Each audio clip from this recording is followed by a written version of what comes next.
우리 수협에 나오신 성도 여러분들 환영하고 축복합니다. 오늘 하루도 힘차게 각자의 자리에서 보내시다가 이 자리에 또 예배하러 나오신 그 모습을 하나님께서 기뻐 보시리라 믿습니다.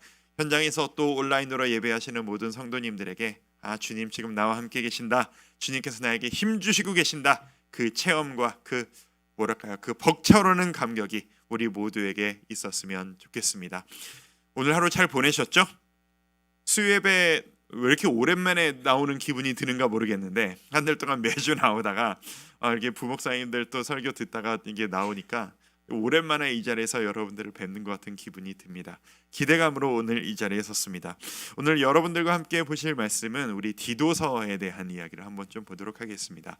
디도서 평소에 많이 언급되어지지 않는 성경이고 설교 시간에도 디도서를 본문으로 해서 설교를 듣는 기회가 그렇게 막 흔하지는 않으실 거라는 생각이 듭니다. 그럴 수밖에 없는 이유가 디도서는 3장에 불과한 서신서이고 이 디도서는 바울의 일생 가운데 가장 끝 말미에 쓰여졌던 좀 교회에 대한 공동체에 대한 그런 것이라기보다는 한 개인에게 주어지는 그런 서신서예요. 이런저런 이유로 이 서신서가 갖는 의미가 무엇인지를 우리가 한번 잘 깨달으면서 바라보기를 원합니다.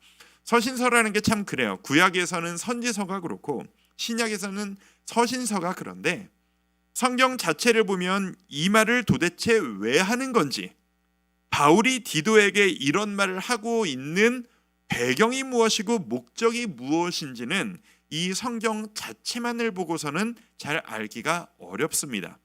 그래서 제가 지금부터 여러분들에게 전달해 드리는 이 디도서라는 성경이 이런 과정 가운데 이런 의도로 쓰여졌구나 라는 설명을 제가 오늘 위주로 드리도록 할 텐데, 그런 의도를 파악하시고 오늘 디도서를 읽으시면 새로운 것들이 보이실 거라고 생각합니다. 항상 여러분 경험 있으신지 모르겠어요. 가장 많이 배우는 사람은 가르치는 사람입니다. 예배 시간에 은혜를 가장 많이 말씀의 은혜를 경험하는 사람이 누구냐 하면 설교하는 사람입니다. 저도 오늘 이 디도서 말씀을 계속 묵상하고 보고 연구하면서 저도 저에게 참 커다란 많은 도전이 있었습니다. 우리 성도 여러분들에게도 하나님께서 그 은혜를 주시기를 소망합니다. 오늘 프린트를 드렸습니다. 앞뒤로 빽빽하게 쓰여져 있는 프린트를 오늘도 나눠드렸는데 우리 하나하나 보시면서 이 디도서의 여러 가지 목적들을 한번 좀 찾아가 보시도록 하죠. 자, 첫 번째 메뉴에 보시면 저자와 수신자라고 써 있습니다. 바울이 디도에게 라고 쓰여져 있죠. 맨 위에 바울이 로마, 이 부분 같이 한번 읽어볼까요? 시작. 바울이 로마 1차 투옥 이후 풀려났을 때 기록하여 보낸 편지. 자, 제가 하나하나 짚어드리면서 설명을 좀 해드리도록 할게요. 아까 말씀드린 대로 이 디도서는 바울이, 제가 예전에 그 사도행전 쭉 설명해드리면서 바울의 일생 그 1차, 2차, 3차 전도여행 이후에 로마까지 갔었던 그 과정을 기억하시는지 모르겠는데, 로마로 잡혀가가지고 1차 가택연금 수준의 투옥을 경험했다가 무죄로 풀려났던 적이 있었습니다. 그 이후에 2차로 다시 투옥이 되고 거기에서 순교를 하게 되는데 1차 투옥과 2차 투옥 사이에 잠시 풀려났던 사이, 그때 썼던 서신서입니다. 그러니까 바울의 일생 가운데 가장 끝에 가장 나중에 썼던 서신서 중에 하나가 바로 이 디도서입니다. 특징이 하나 있다면, 예를 들어서 에베소서 하면은 에베소 교회에 보낸 편지고, 로마서 하면은 로마 교회에 보낸 편지인데, 디도서는 디도가 이름이거든요. 개인에게 보낸 편지예요. 교회 전체를 향한 그 권면의 편지가 아니라 디도라고 하는 사람, 이 디도는 누구냐? 그레데라고 하는 지역에 있는 교회에 지금으로 치면 담임 목사입니다. 담임 목사로 목회자로 세워진 디도 한 사람에게 보내진 권면에, 선배 목회자가 후배 목회자에게 권면하는 아름다운 사랑의 메시지다. 너 이렇게 사역하면 좋겠다라고 하는 그런 권면이 담긴 이야기다라고 보시면 좋겠습니다. 두 번째 줄 보시면 그레데, 그리스의 섬이에요. 그레데가 일반적으로는 크레타 섬이라고 합니다. 성경에 써 있는 모든 지명은 헬라어 원어에 가깝게 이제 우리가 발음 음차를 해서 쓴 거기 때문에 성경에는 그레데라고 써 있지만 우리가 알고 있는 크레타 섬, 그리스에 있는 섬입니다. 그 섬에 있는 지도자 디도에게 보내는 목회적 권면들.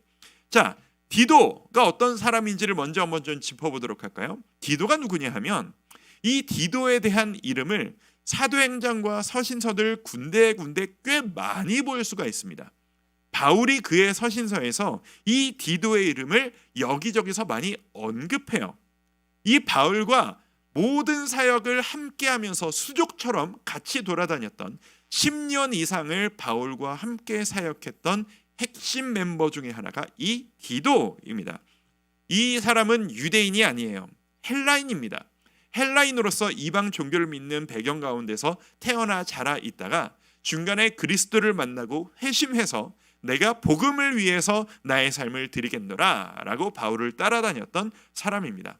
이 바울이 디도를 얼마나 신뢰했었는지 디도에 대한 평가를 많은 것 중에 제가 세 부분만 뽑았어요. 자, 고린도후서 2장 13절을 보시면 디도를 뭐라고 표현해요? 내 형제 디도라고 이야기합니다. 디도를 형제라고 부르더니 8장 23절 고린도후서 8장 23절에 보면 디도로 말하면 나의 동료요, 동료라고 이야기하고 너희를 위한 나의 동력자요. 이 정도로 신뢰감 있는 표현을 합니다.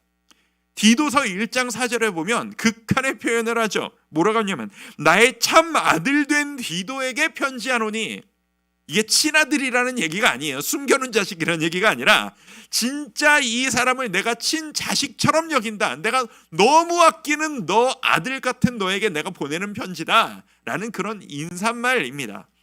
이 디도를 바울이 얼마나 신뢰하고 좋아했었는지를 알 수 있는 대목입니다. 그렇다면 이렇게 좋아하고 정말 신뢰했던 이 디도를 왜 함께 다니지 않고 이 그레데 지역에 파송시켜서 그곳에 목회자로 세웠느냐? 이것을 알려면 이 그레데 교회라는 지역과 이 교회에 어떤 상황이 있었는지를 우리가 이해해야만 합니다. 자, 그레데 교회 보시면 그레데 그리고 가르치고 크레타, 그리스 남쪽 지역의 큰 섬입니다. 제가 지도를 가져왔는데 지도 잠깐 좀 보여주시겠어요? 저 지도 보이세요? 왼쪽 위가 그리스고요. 저 지도에서 맨 오른쪽 아래 지도에 안 보이는 부분이 이스라엘 지역입니다. 그리고 그레데는 저 그리스에서 멀리 뚝 떨어져 있는 저 커다란 섬, 저게 바로 크레타 섬, 곧 그레데라고 하는 지역입니다. 저 그레데는 그리스 지역 중에서도 특별한 상징적인 장소입니다. 저는 이제 고향이 서울이라서 서울 특성을 가진 배경을 가진 사람인데 여러분들도 고향이 다양하시잖아요. 지역색이라는 게 어디에나 있지 않습니까? 서울 사람은 서울 사람의 특성을, 강원도 사람은 거기에 맞는 특성을, 부산 사람은 이런, 광주 사람은 저런, 이런 기질과 그런 지역의 특색이란 게 있기 마련인데 이 그레데라고 하는 섬은 섬이잖아요. 섬이라는 것은 세계 어디나 바다로 둘러싸여 있기 때문에 약간 억척스럽고 묻과 떨어져 있기 때문에 우리들끼리 똘똘 뭉치지 않으면, 내가 강해지지 않으면 안 된다라고 하는 특성이 세계 역사를 통틀어서 늘 있기 마련입니다. 그렇다고들 하더라고요. 저는 섬에 안 살아서 모르겠는데 책들을 많이 보니까 그런 습성들이 있다라고들 얘기하더라고요. 그런데 이 그레데 섬은 그 중에서도 특별했던 게 뭐냐면, 그리스 하면 여러분 제일 먼저 떠오르는 게 보세요. 그리스의 신화가 떠오르잖아요. 여러 신들이 있고 그 신들이 인간 모습을 한 그 헬레니즘의 기초가 된 인본주의적인 문화의 기초가 됐던 그 신들의 모습이 이 문화를 관통하고 있는데, 이 그리스 신들의 가장 우두머리 신이 누구예요? 제우스입니다. 이 그레데 섬은 제우스의 태어나고 자란 곳이라고 인정받는 곳이래요. 그러니까 이 그레데 사람들은 우리 섬이 우리에게 최고의 신인 제우스가 난 곳이 우리 동네야 라고 하는 일종의 자부심과 우리가 제일 세라고 하는 그 프라이드와 그 애가 가득 찬 그런 지역인 겁니다. 이 사람들이 거칠기로 유명했대요. 고분고분하지가 않고 남의 말을 듣지를 않고 자기가 한번 뜻을 세우면 남이 뭐래도 끝까지 싸워가지고 꺾어버리고 마는 억척스러운 고집불통인 그런 사람들이 바로 이 그레데 사람들이다 라고 하는 겁니다. 그런데 이 사람들이 살고 있는 이 지역에 많은 유대인들이 이민을 왔어요. 이제 우리가 사도행전을 주일마다 보고 있는데 이제 몇 주 지나면 제가 그 시절 이야기를 하게 될 텐데, 유대인들이 여러 가지 박해와 이런 것들을 견디다 못해서 이 예루살렘에 남아있지를 못하고 세계 전역으로 퍼져나가는 타이밍이 있었습니다. 근데 그때 근처 모든 지역으로 퍼져나가면서 이 그레데 섬에 많은 유대인들이 정착을 하기 시작한 거예요. 근데 이 유대인들은 절기가 중요한 사람이잖아요. 절기가 되면 예루살렘을 찾아가서 예배하는 습성들이 있었는데, 오순절이라고 하는 우리가 익숙한 그 오순절이 되어서 수많은 유대인들이 예루살렘으로 돌아가서 성전을 찾아가서 예배를 드리고 그 안에서 예수 믿는 사람들이 모여 있는 그 타이밍에 그때 무슨 일이 일어났어요? 오순절 나가의 다락방 성령 강림 사건이 일어나는 것을 그곳에 방문했던 유대인들이 눈으로 목격을 한 겁니다. 엄청난 영적 그 체험, 성령 충만함을 경험하고 이 사람들이 자기들의 집인 그레데 지역으로 돌아가서 자기들끼리 교회를 세운 걸로 추정이 돼요. 그래서 그레데 지역에 교회가 세워진 거예요. 자, 이 그레데 지역에 그래서 교회가 감사하게 세워졌는데, 아까 제가 말씀드리기를 그레데 사람들이 어떤 사람들이라고요? 거친 사람들이라고요. 오죽하면 헬라어 관용구 중에 그레데 사람 같다라는 표현이 다 있었대요. 거칠고 남의 말 안 듣고 고집불통이다라는 뜻으로 저런 그레데 사람 같은, 그레데가 놈 같으니 뭐 이런 식의 표현이 있을 정도였대요. 그레데에서 가장 인정받는 사람들이 많이 찾는 직업이 뭐였냐면 뱃사람, 용병, 돈 받고 전투 군인 역할 대신 해주기는 사람, 그리고 해적. 이때 전쟁이 많았던 시절이니까 그레데 출신 용병을 최고로 쳐줬다는 거예요. 그 정도의 사람인 거예요.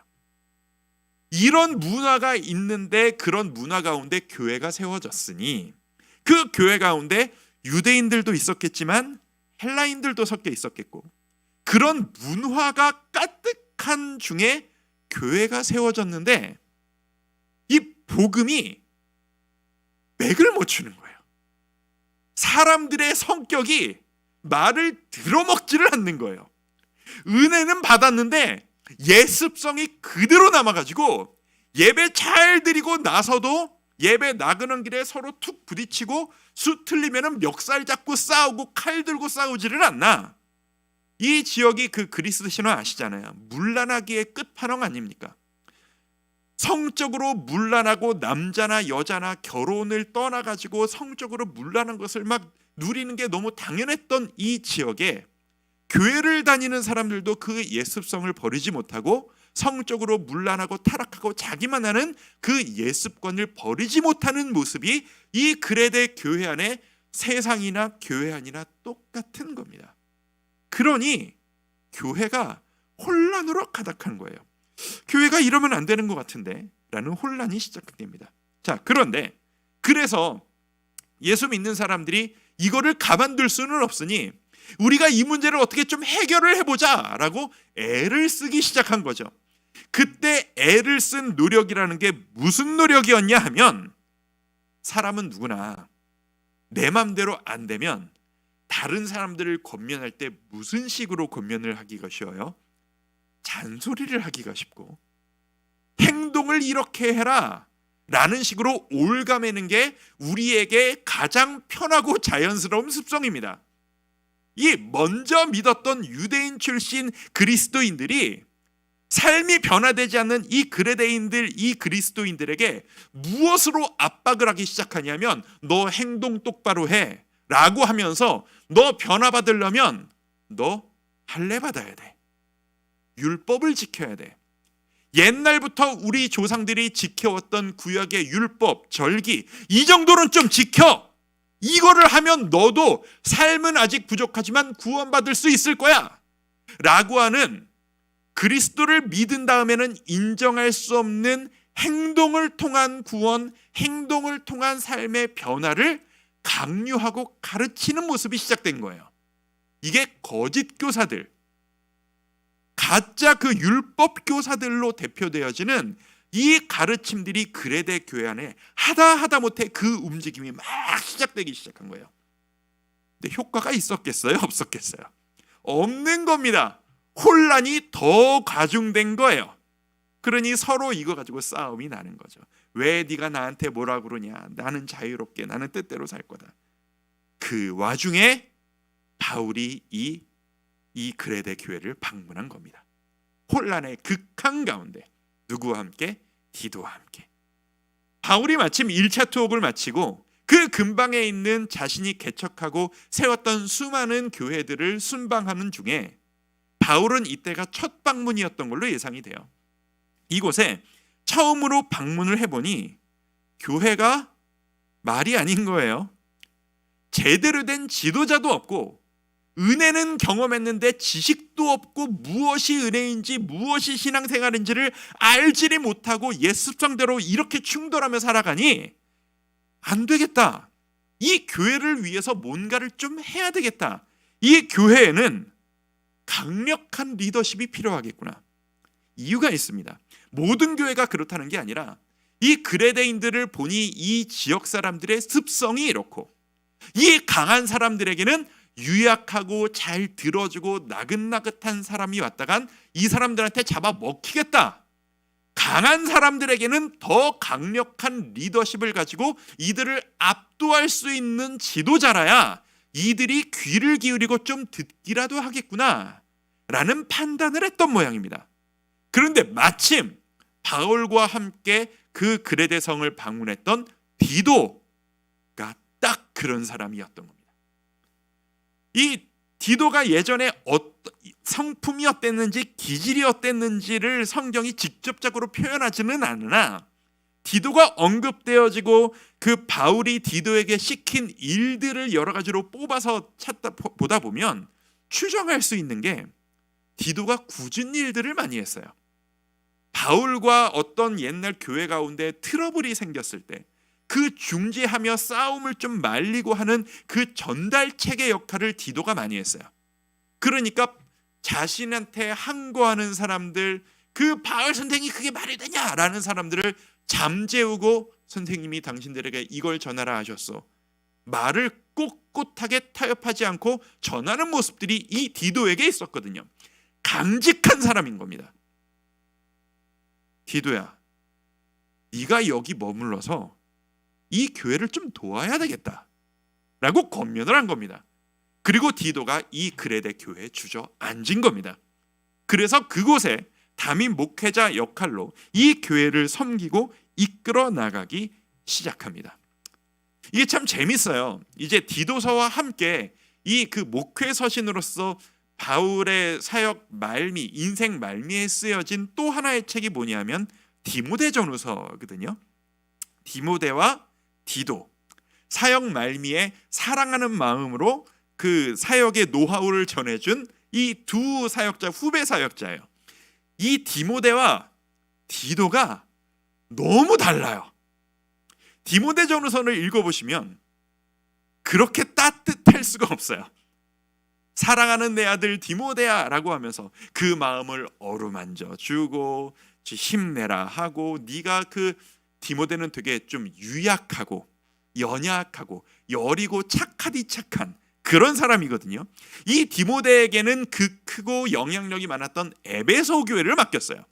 에베소 교회 사람들이 보통이 아니에요. 맨날 휘둘리니까 이 디모데가 막 위장병에 시달리고 고통에 시달리거든요. 그러니까 사랑하는 아들 디모데야, 너 속 좀 다스리고 건강관리도 좀 하면서 쉴 땐 좀 쉬면서 일 좀 해라. 사랑으로 그렇게 권면을 하거든요.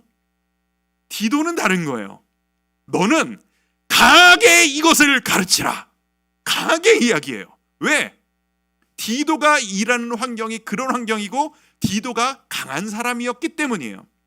바울이 이 사람들을 성향에 따라서 대하는 태도가 다르고, 이런 교회는 이런 지도자를, 이런 교회는 이런 지도자를 맞춰서 세운 것을 보면, 교회 리더십이라는 것은 어딜 가도 똑같은 사람이 사역하는 게 아니라 상황에 따라 양들이 어떤 무리이고 어떤 상황에 있는지에 따라 이렇게 다른 리더십이 필요한 것이로구나 라는 것을 많이 생각하게 만들어줘요. 자, 디도서를 통해서 바울이 디도를 세워놓고 그 그레데 지역을 떠납니다. 또 다른 교회 지역으로 또 사역을 하러 떠나요. 디도가 마음에 남아 있었던 모양입니다. 우리 디도가 잘하고 있나? 다시 한번 좀 만나면 좋겠는데, 우리 디도야, 너 누구한테 잠깐 맡기고 잠시 어디로 좀 올라와라, 나 다시 한번 만나자 라는 의도로 삼고, 그때까지 너 이렇게 잘 사역해라 라고 편지를 써서 보낸 것이 바로 이 디도서라는 거죠. 잘 따라오고 계십니까? 이런 배경들을 알고 보면 이 디도서가 새롭게 보이기 시작하는 거예요. 자, 그렇게 바울이 디도에게 권면한 내용들이 있는데, 그 권면한 내용이 무엇이냐 하면은 맨 아래 보면 디도서 1장 5절이 있습니다. 우리 같이 한번 읽어보도록 할까요? 자, 시작. 내가 너를 그레데에 남겨둔 이유는 남은 일을 정리하고 내가 명한 대로 각 성에 장로들을 세우게 하려 함이니. 밑줄 친 부분이 두 군데가 있어요. 첫 번째가 뭐예요? 남은 일을 정리하고, 그리고 두 번째는 장로들을 세우게 하는, 이 두 가지가 이후에 이어지는 내용을 대표적으로 정리한 두 가지입니다. 자, 이게 무슨 이야기냐? 자, 하나씩 좀 보도록 하겠습니다. 뒷장을 보시면 1번, 2번, 3번으로 제가 흩어가지고 이 내용을 정리를 했는데, 1번, 동그라미 1번 같이 한번 읽어보도록 하겠습니다. 자, 시작. 모든 것을 직접 이끌기보다 성도들 중에서 리더십을 세우라. 자, 바로 이겁니다. 첫 번째, 장로들을 세우라 라고 한 이야기가 바로 이 의도예요. 이 디도서를 보면 장로라는 말도 나오고 감독이라는 말도 나옵니다. 똑같은 직분이라고 생각하셔도 좋습니다. 지금으로 치면은 뭐 목사, 집사 뭐 이런 식의 권위고, 여기에서의 장로가 오늘날 교회에서 장로와는 비슷하면서도 동일하지는 않은 조금 다른 직분입니다. 장로와 감독은 같은 일꾼이지만, 목회자 때로는 섬기는 자이지만, 약간 누구는 행정적으로 누구는 약간 목양적으로 강조점이 약간 차별화되어 있는 같은 직분이라고 생각하셔도 괜찮아요. 바울이 그레데 성도들을 생각하면서 디도에게 이렇게 권면합니다. 디도야, 너 그 교회를 이끌 때 너 혼자 다 하려고 하면 안 되겠다. 너 혼자 다 이끌고 혼자 다 가르치고 이끄는 게 아니고 사람들을 좀 세워라. 평신도 지도자들을 좀 세워서 그 사람들로 하여금 일할 수 있도록 네가 좀 이끌어라. 그게 효과적이겠다라고 권면을 하고 있는 겁니다. 평신도 지도자예요. 자, 이게 무슨 의미냐 하면, 제가 예전에 책 읽으면서 봤던 내용인데, 미국의 세들백 교회라고 하는 LA 지역에 큰 교회가 있습니다. 지금은 은퇴를 하셨는데 그 교회에 은퇴하신 리거렌 목사님이라는 분이 있어요. 그 리거렌 목사님이 세미나를 하면서 했던 말씀인데, 그 목사님이 이런 말을 했다고 해요. 성도들은 목사의 이야기는 물건을 팔려고 하는 외파는 의 이야기처럼 듣는 경향이 있는데, 성도들의 간증은 그 물건을 사용하고 나서 쓴 사용 후기처럼 듣는다 라는 말씀을 하신 걸 제가 들은 적이 있어요. 무슨 말인지 이해 가시겠어요? 목사의 이야기는 물건 팔려는 외판원의 이야기처럼 듣는데, 성도들의 간증은 사용 후기처럼 듣는다는 거예요. 뭐가 더 잘 들리고 영향력이 있다는 얘기예요? 성도들의 간증이 훨씬 더 영향력이 있다는 이야기입니다. 바로 그 이야기예요. 이 그레데 사람들이 강직하고 남의 말을 안 듣고 너무 호전적이고, 누가 와가지고 나를 가르치려고 하면 네가 뭔데 나를 가르치려고 들여, 이런 식으로 막 들이받기를 시작하니까, 사실 이 디도도 그런 의미에서 여기에 섞이기에 특화된 사람이었거든요. 헬라인이잖아요. 인종이 같아요. 하지만 동시에 유대 사람들과 같이 사역을 하며 예수님을 믿는 전하는 이걸 했기 때문에 유대 문화도 잘 알고 있어요. 그리고 강직한 사람이에요. 모든 것이 특화된 사람이지만 그들과 함께 살아왔던 사람은 아니니까 처음부터 그 이야기를 잘 들을 리가 만무하잖아요. 그러니까 리더자를 세워서 그들로 하여금 네가 그들을 트레이닝시키고 그들이 사람들을 가르치게 하면은 훨씬 더 효과적으로 빨리 영향력을 끼칠 수 있을 것이다 라고 하는 겁니다. 그런데 그러면 그런 사람들을 누구로 세울 거냐 라고 하는 이야기를 한참을 이야기합니다. 자, 디도서 1장 6절에서 9절까지가 이야기가 쭉 나오는데 앞에 조금만 제가 몇 절만 적었어요. 제가 한번 읽어볼게요. 어떤 사람들을 세워야 하느냐라고 하면 책망할 것이 없고 한 아내의 남편이며 당시 아내가 여럿인 사람이 많았다는 얘기예요. 방탕하다는 비난을 받거나 당시에 방탕한 사람이 많았으니까 불순종하는 일이 없는 믿는 자녀를 둔 자라야 할지라 자녀 교육을 잘한 좋은 아버지여야 한다라는 이야기예요. 감독은 하나님의 청지기로서 책망할 것이 없고 제 고집대로 하지 아니하며 급히 분내지 아니하며 술을 즐기지 아니하며 구타하지 아니하며 그때 그렇게 많이 때렸나 봐요 아버지들이. 더러운 이득을 탐하지 아니하며 이 뒤로 몇 절이 줄줄줄줄 계속 나와요. 한마디로 하면 뭐죠? 삶의 모범이 되는 사람을 세워라 라는 이야기입니다. 믿음은 좋은데 삶은 엉망진창이야. 딴 사람들은 잘 가르치는데 자기 가정에 화목하지 않고 자기 가정을 제대로 간수하지 못해. 그런 사람 말고 누가 보아도 저 사람 진짜 괜찮네. 저렇게 살 수 있다면 진짜 믿을만 하겠네. 라는 사람들을 감독으로 장로로 세워서 그들로 하여금 가르치게 하라. 그래서 종착적인 샘플이 뭔지를 좀 보고 배우도록. 얼마 전에 서리집사 임명 동의서에 서리집사의 요건 하면서 이렇게 하셔야 됩니다라고 하는 권면들을 보신 분들이 있을 겁니다. 이런 정신의 기초에서 쓰여진 것들입니다. 이거를 못하면 나는 자격이 없는 겁니까? 라는 자격의 문제가 아니라 내가 무엇을 노력하고 내가 어떤 애씀을 가져야 하는지 모범을 보고 따라가야 될 지표라고 생각합니다. 자, 두 번째 권면입니다. 자, 바울이 디도에게 어떤 권면을 두 번째로 했느냐? 두 번째 같이 한번 읽어볼까요? 시작. 잘못된 가르침을 전하는 사람들을 강하게 꾸짖으라. 바울이 디도에게 강하게 가르칠 것을 권면해요. 1장 11절을 보면 이런 표현이 나와요. 그들의 입을 막을 것이라. 이상한 소리 하면 입 꾹 닫게 만들고 강하게 가르쳐라.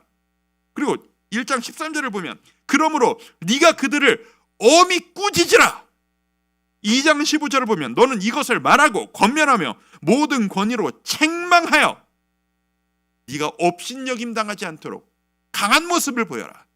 자, 이 모습을 이런 배경과 특수 상황을 모르고 이 구절만 딱 보면 저 같은 목사들이 착각하는 겁니다. 성도들은 혼내야 되는구나. 꾸짖어야 되는구나. 윽박질러야 되는구나. 내 말만 들어. 아니에요. 이건 그런 얘기가 아니에요. 이 상황에서 이렇게 해야 말을 들을까 말까 하니 그 방탕하고 말 듣지 않는 성도들을 이렇게 시작해서 변화시키기 시작하라는, 네가 맡을 양들을 이해하느냐, 그들이 어떻게 해야 너의 말을 들을 것이라고 생각하느냐, 그들의 이야기를 들어라.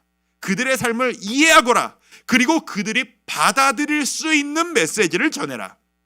우리가 전해야 하는 타협할 수 없는 메시지를 그들이 받아들일 수 있는 방법으로 공감하며 소통하며 전달해라.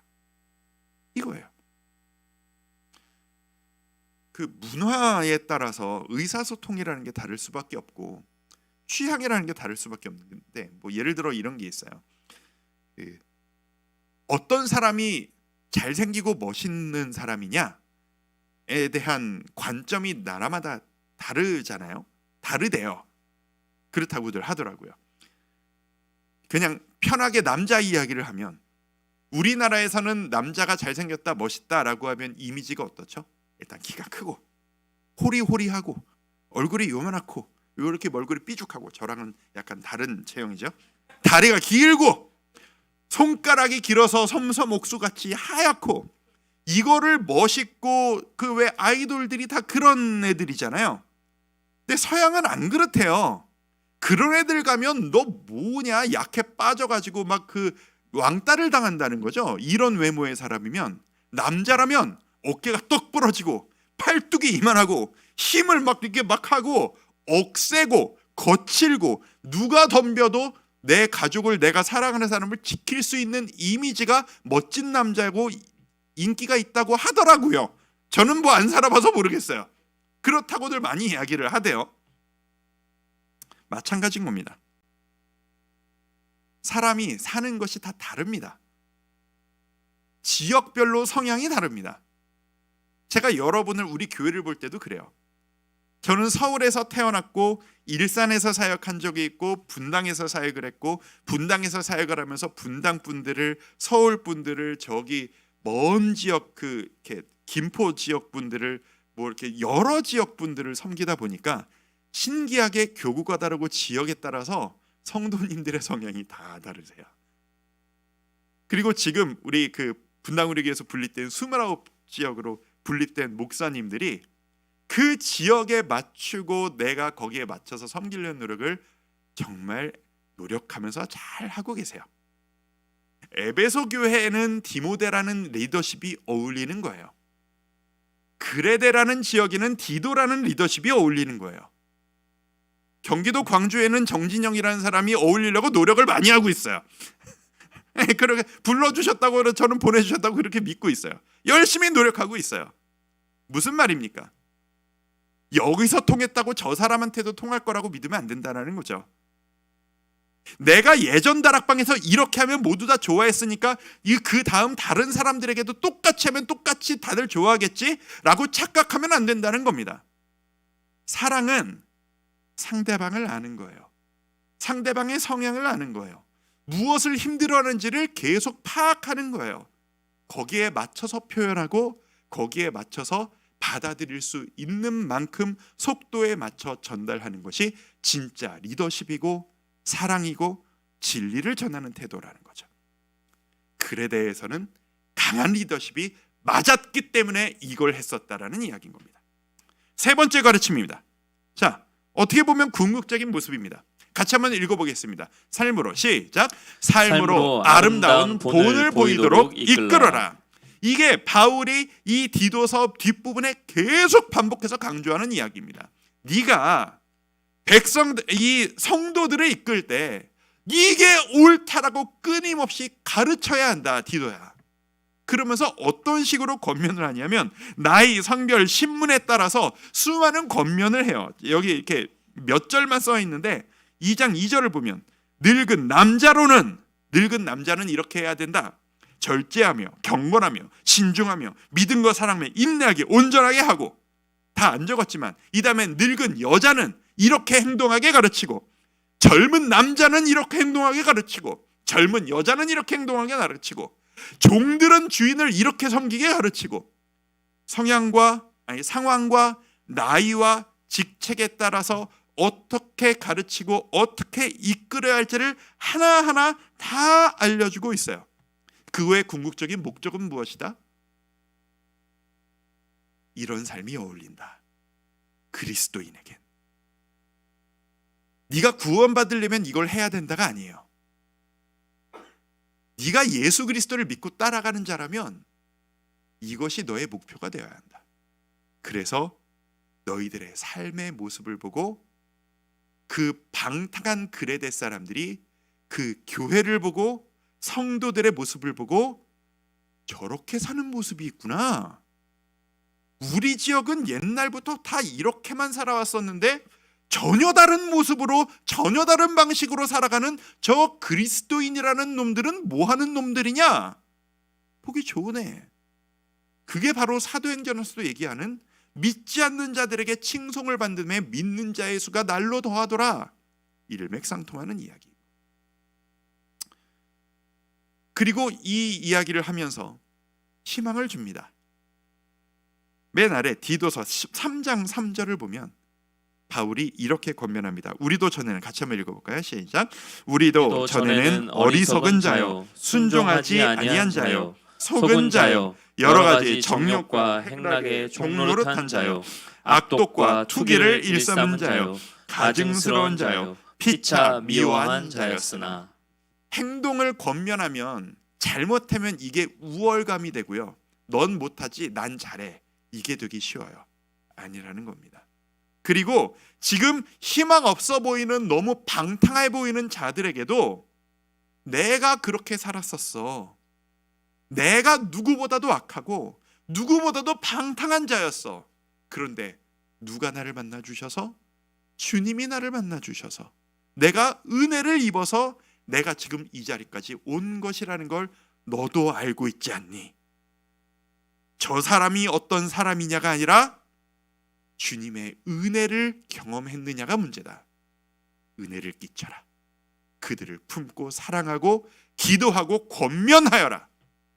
네가 만나는 성도들은 변화될 수 있을 것이다. 이게 바로 사랑이 넘치는 디도를 향한 바울의 강력한 권고였던 것입니다. 성도 여러분, 보면서 뭘 느끼십니까? 이 말씀을 우리에게 어떻게 적용할 수 있을까요? 제가 세 가지로 한번 정리를 해봤습니다. 첫 번째, 공동체를 이끌기 위해선 목양 대상을 좀 잘 알아야 한다는 겁니다. 여러분이 다락방에서 서로를 섬기기 위해서, 주일학교에서 아이들을 섬기기 위해서, 우리 순장님들이 순원들을 섬기기 위해서 난 예전에 이렇게 해서 잘했으니까 이번에도 이렇게 해야지. 진리가 변하나? 이대로 전하면 되지. 진리는 안 변합니다만 전달 방법은 달라질 수 있고 강도와 속도와 표현 방법은 달라질 수 있다는 것. 그들과 함께 호흡하며 상황에 맞는 리더십을 발휘해야만 한다. 왜? 내가 만나는 이 내 형제 자매들, 성도들은 연약한 자들이니까. 두 번째, 모범이 되는 아름다운 일상의 모습이 사람들을 변화시키는 시작점이 된다라는 겁니다. 구원받았으니까 됐어. 나는 천국 들어갈 수 있으니까, 이제 제일 중요한 건 했으니까 이제부터는 좀 쉬엄쉬엄 적당히 살아도 돼. 하나님께 영광이 안 되는 모습입니다. 진짜 믿었다면, 진짜 그리스도를 사랑하는 그리스도의 자녀라면 여러분의 모습이 누가 보기에도 아름답기를 바랍니다. 내 주위 사람들 다 성질내면서 자기 거 다 찾아먹는다고 나만 바보 같다고 느껴질 때 끝까지 바보 같아지기를 바랍니다. 주님이 그걸 원하신다면 참을 수 있기를 바랍니다. 기다릴 수 있기를 바랍니다. 웃을 수 있기를 바랍니다. 온유하기를 바랍니다. 그리스도인이 그래야 하는 게 맞다라면 말입니다. 세 번째, 은혜가 사람을 변화시킨다는 겁니다. 노력해야 하는 것은 맞지만 궁극적인 변화는 오직 은혜로만 가능하다. 그러니 누구에게나 희망은 있다. 그 희망을 가지고 내가 만나는 이 교회 안에서의 형제 자매들을 포기하지 말고 품자. 그들을 위해 기도하자. 내 남편을 위해, 아내를 위해, 내 자식을 위해. 이놈이 언제 인간이 되려나 절망이 된다 할지라도 은혜가 임하면 바울도 바뀌었는데 내 자식이라고 안 변하랴, 내 남편이라고 안 변하랴, 우리 부모님이라고 안 변하시랴.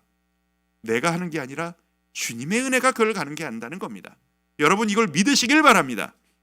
내가 그걸 경험했고 우리 모두가 그걸 경험했다면 우리가 남들에게 구해야 되는 것은, 권면해야 하는 것은 똑바로 좀 살아 겠습니까? 은혜 받기를 기도하는 것이겠습니까? 모든 것의 시작은 오직 은혜입니다. 시작도 은혜요, 남는 것도 은혜이며 그 은혜로 인해 힘써 권면하며 노력하는 삶, 그게 바로 아름다운 우리 그리스도인의 삶이 되길 바랍니다. 믿음이라는 게 뭐겠습니까? 오늘 이 말씀을 들으시면서 여러 가지 또 생각을 하고 계실 거예요. 이 사람이 진짜 바뀔까? 이 사람이 바뀌게 하려면 나는 이 사람에 맞춰서 어떻게 소통을 해야 되지? 이런 생각을 하실 수도 있겠습니다. 그리고 진짜 바뀔까? 안 바뀔 것 같은데, 세상 사람 다 변해도 이 사람은 안 변한다 라는 생각을 하시는 분도 있으실 수 있습니다. 믿음이라는 게 뭐겠습니까? 전에도 말씀드린 바 있습니다만, 믿을 만한 것을 믿는 것을 믿음이라고 하지 않습니다. 될 만한 것을 되게 만들어 주세요 라고 기도하는 것을 믿음이라 하지 않고, 그건 합리적인 결론이라 합니다. 될 수 없는 것을 하나님이 하라고 하실 때 하나님이 만드실 것이라고 끝까지 믿고 매달리는 것을 믿음이라 합니다. 성도 여러분, 오늘 기도하실 때 여러분이 지금 생각하시는, 여러분이 품기 원하는 그 사람을 마음에 품고 기도하실 때 우리 은혜를 위해 기도할 수 있었으면 좋겠습니다. 그런 의미에서 우리 오늘 이 찬양하며 나아가죠. 이런 찬양이 있습니다. 은혜 아니면 살아갈 수가 없네. 호흡마저도 다 주의 것이니 세상 평안과 위로 내게 없어도 예수, 오직 예수뿐이네. 여러분의 힘으로 사람을 바꿀 수 없습니다. 여러분의 힘으로 여러분의 인생 바꾸실 수 없습니다.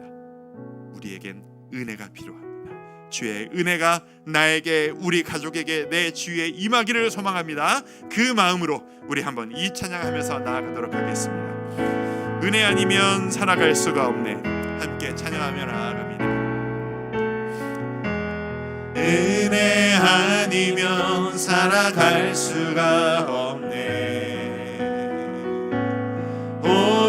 호흡마저도 다 주의 것이니 세상 평안과 위로 내게 없어도 예수, 오직 예수뿐이네. 한 번 더 고백할까요? 은혜 아니면 살아갈 수가 없네. 은혜 아니면 살아갈 수가 없네. 호흡마저도 다 주의 것이니 세상 평안과 위로 내게 없어도 예수, 오직 예수뿐이네. 그 신계획 다 볼 수도 없고, 그 신계획 다 볼 수도 없고, 작은 고난에 지쳐도 주께 묻긴 나의 모든 삶 버티고 견디게 하시네. 한 번 더 고백합니다.